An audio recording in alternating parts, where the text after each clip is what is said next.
Hi, hello everyone. The pandemic COVID 19 is not only testing the physical survival and economic survival of the world, but also testing the mental state and emotional strength of individuals who are undergoing quarantine and lockdown life. Somehow, one gets the feeling that people have completely lost, stumped, dumbstruck, completely overwhelmed by the magnitude of the lockdown. It is true that there is no past precedence for inspiration or for insights. Adding to this, there are suicide deaths because of depression and psychological issues. What is needed during these times is mental strength and emotional strength and adversity. And that is what left me wondering, do we have AQ? How relevant is AQ? And why is AQ so important today? I request you to kindly watch the video till the end.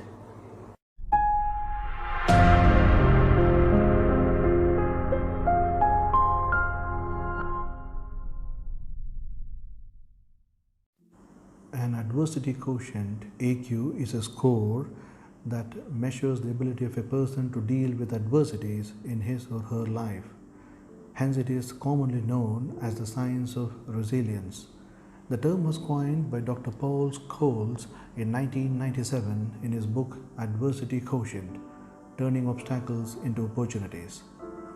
The AQ is one of the indicators of a person's success in life and is also useful to predict perseverance, longevity, mental stress, attitude, learning, and response to changes in environment. Now, before we go further into AQ, let's see what are the other Qs. IQ, that is intelligent quotient, refers to what you think. EQ, emotional quotient, refers to what you feel. SQ, that is spiritual quotient, refers to what you believe. And AQ, that is adversity quotient, refers to what you do. Psychologists indicate that life success depends 20% on intelligence quotient and 80% on emotional quotient and adversity quotient, collectively known as the 3Q. Higher the AQ, higher is your resilience. Lower the AQ, lower is your resilience. The stronger your AQ, the more effectively you will respond to adversity, and the less life's events will take a toll on your energy, performance, health, and outlook. You will focus more on solutions rather than problems. The weaker your AQ, the more difficult it can be for you to maintain the energy, optimism, and fortitude required to optimize your talents and your life. Now, adversity quotient encompasses 4 dimensions which measures the AQ of an individual. They are control, ownership, reach, and endurance, embodied in the acronym CORE. Now here, control refers to the extent to which someone perceives that they can influence on what happens next, and that determines resilience, health, and tenacity.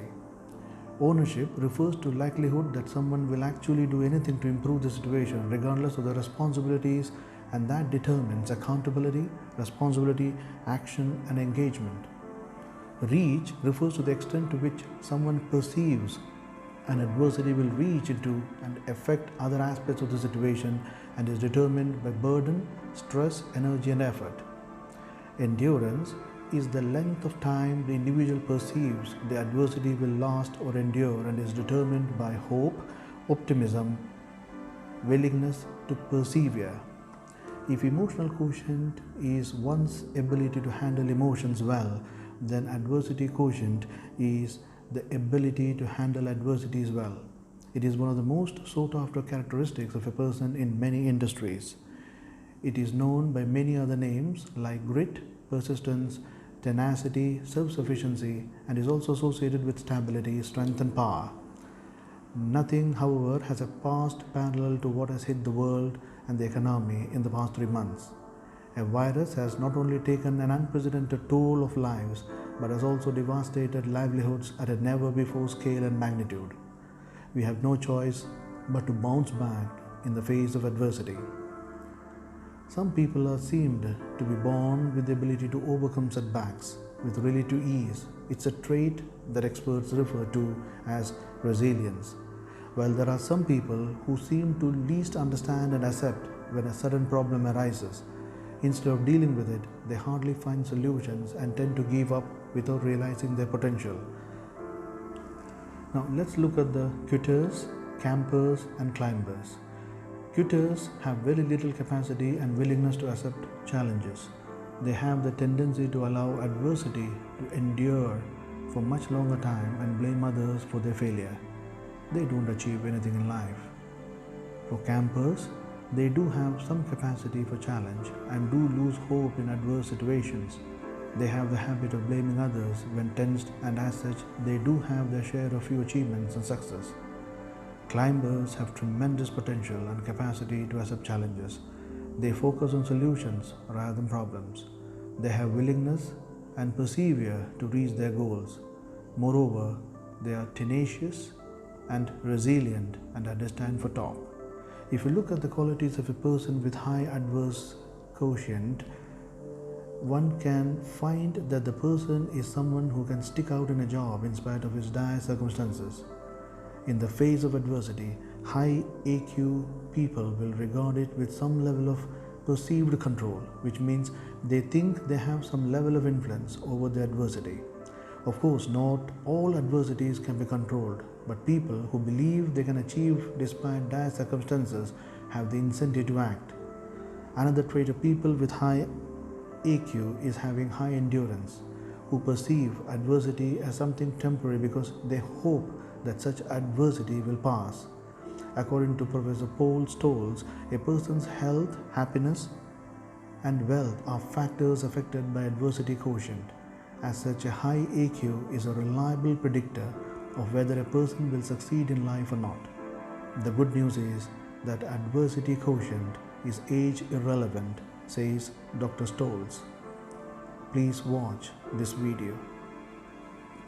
Turns out IQ predicts almost nothing beyond slightly above normal, which is relevant.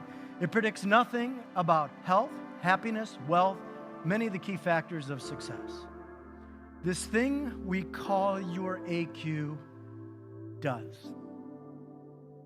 Your adversity quotient, it's your hardwired pattern of response to life stuff. We all have that thing inside us, and it's been permanently hardwired, at least until now. Here's an astonishing fact. Not only can it be changed, it is age irrelevant.